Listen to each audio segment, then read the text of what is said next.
From Highmark Stadium, it's Pittsburgh Postgame as the Riverhounds suffer a rare home loss, 1-0 to Group F rival Hartford Athletic, and suddenly Hartford Athletic is in the group driver's seat. You may ask, how didn't the Hounds have a 9-point lead at one point?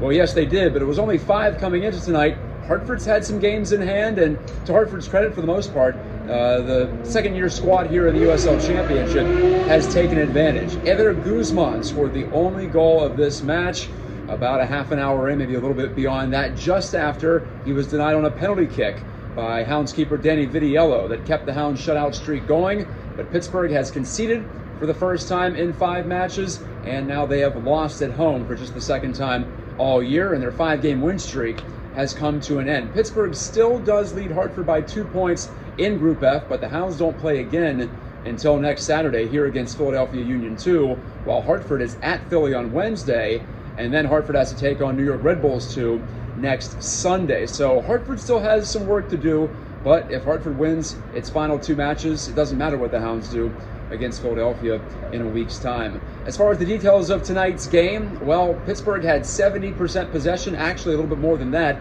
setting a new season high. They had 14 shots to Hartford's 3, but the Hounds only got 1 of those 14 shots on frame. Hartford, meanwhile, got 2 on target, the penalty kick and the goal by Guzman. Also, total attempted passes way up there. Hounds more than a 2-1 advantage in that area. Pittsburgh completed passes at an 80% rate.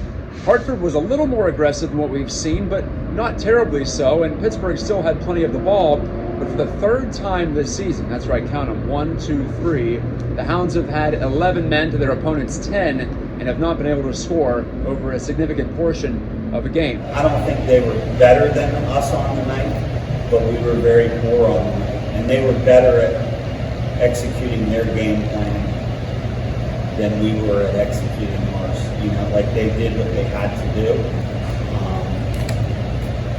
and they deserve credit for that. Hartford deserves credit. I think we didn't put enough energy into the game, but it's tough to have played so well. You know, the back end of the season and just hand it all away with a sloppy performance. So we're going to have to really do some soul searching this week to get back our hunger and our appetite to, you know, to get on top of teams. I mean, I think we were a little bit slow starting in Loudon, and I think again today, you know, we're on our heels. The balls aren't getting into dangerous areas, the runs. Our speed of play was slow tonight. Teams have been able to successfully bunker against them.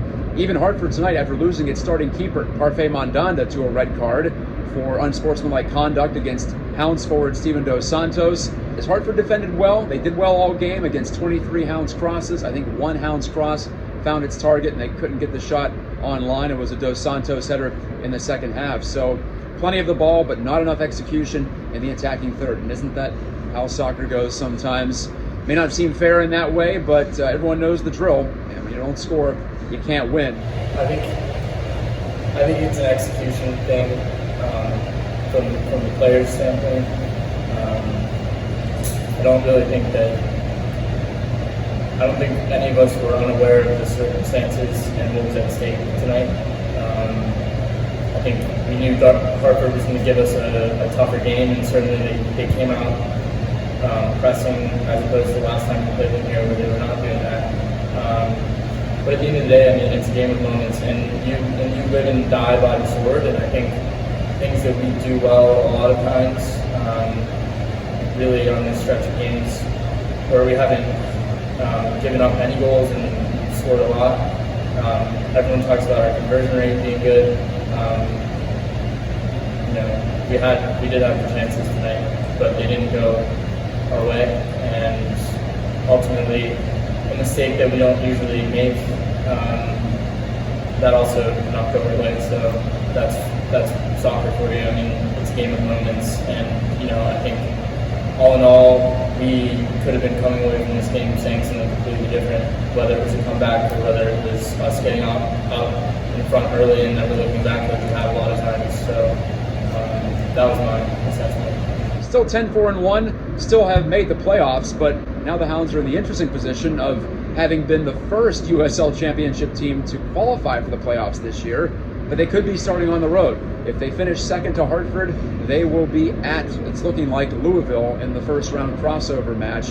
The Group E winner, Blue City, their rival in the Eastern Conference for a couple of years as they try to climb up into the top of the standings and toward those perennial contenders. And the Hounds have made it to that status, but they lost to Louisville here, you'll remember, in the Eastern Conference semifinal. That might be the matchup coming up here in a couple of weeks. Don't want to get too far ahead of myself. Like I said, Hartford still has a couple of wins to get before they can say that they have taken Group F in just their second year of existence. But this feels, for all the world, like a squandered opportunity for the Hounds here tonight. With a win, they could have won the group. They could have set themselves up for maybe a postseason warm-up match against Philly Union 2 next Saturday at 7. Instead, they'll be playing for the group. They'll be playing to try to stay in contention for a group win and a first-round home playoff match at least. So, a lot of possibilities still on the platter here for Pittsburgh as we go into the final week of the regular season. But now things looking considerably less rosy than they were just about 3 hours ago. For Pittsburgh Soccer Now and Pittsburgh Sports Live, I'm Matt Gajtka, and this has been your Pittsburgh Postgame live from Highmark Stadium.